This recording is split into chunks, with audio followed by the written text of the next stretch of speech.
Hello my dear students.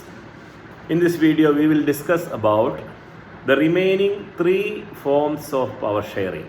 We already discussed about the horizontal form of power sharing. Second, we have the vertical form of power sharing.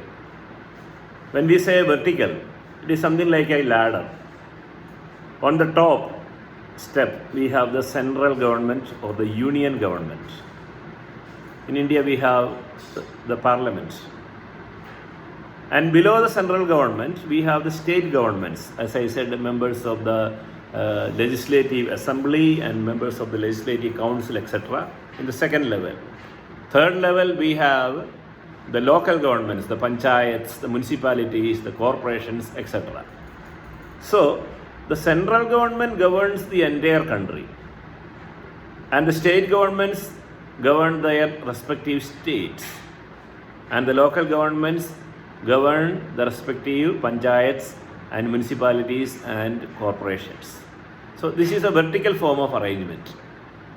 In this, though the central government is the most important and most powerful body, the state governments are not entirely subordinate to the central government. Certain freedom is given to the state government, and also certain freedom is given to the local governments. We will discuss about this in detail in the second chapter when we study about federalism.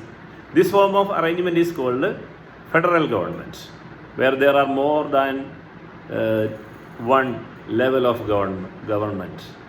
We have three: central government, state government, and the local governments. It is a vertical division of power. Third form of power sharing is power shared between various social groups. We already studied about Belgium, the community governments in Belgium. In India, we have got so many states, so many linguistic groups.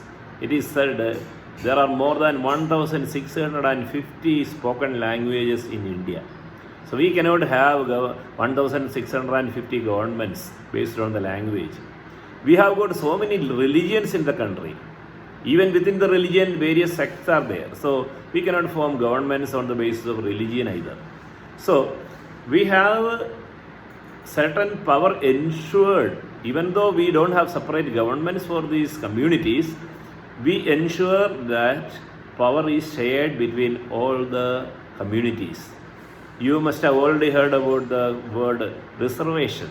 Reservation not only for the admissions in the schools and colleges, but also reservation is available in the parliament and the legislative assemblies and councils. Reservation for women, reservation for scheduled caste and scheduled tribes and OBC, other backward communities. In various fields, these reservations are available in India. Why this reservation? To make sure that every group is represented in the process of governance. In a constituency which is reserved to a scheduled caste person, the general category people cannot contest elections. So, in the parliament, a certain percentage of members from various communities are ensured. So that is how in India we share power among various social groups. The last form of power sharing is through the political parties, pressure groups in the society, and various social movements. Though they do not govern directly the people, they have got a tremendous influence over the people. We all know about political parties, BJP, Congress, Samajwadi Party, Bahujan Samajwadi Party, etc. Even a common person will easily tell what is BJP, what is Samajwadi Party, what is Congress.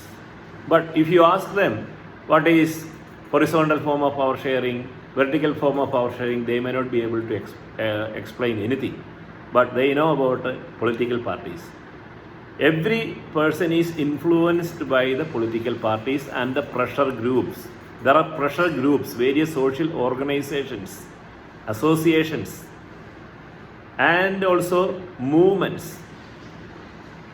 A few years before, we had in Delhi, not only in Delhi, all over the country, Anna Hazare led a movement to implement Jan Lokpal.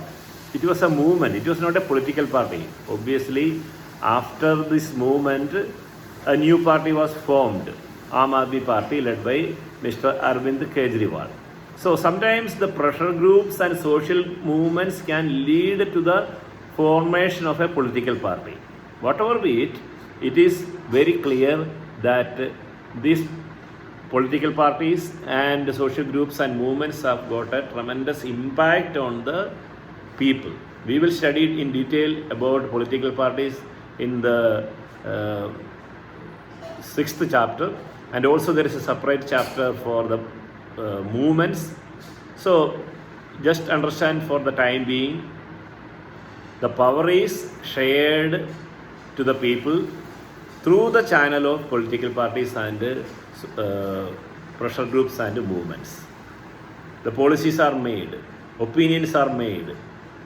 It is conveyed to the people through this media, the political parties, their workers. So we can now understand there are these 4 forms of power sharing, how the power is shared, especially in our country. Every country has got its own method of power sharing. Every democratic country. In the non-democratic country, the question of power sharing may not arise. But in the democratic country, power has to be shared, whichever form it is. We have also a very complex system.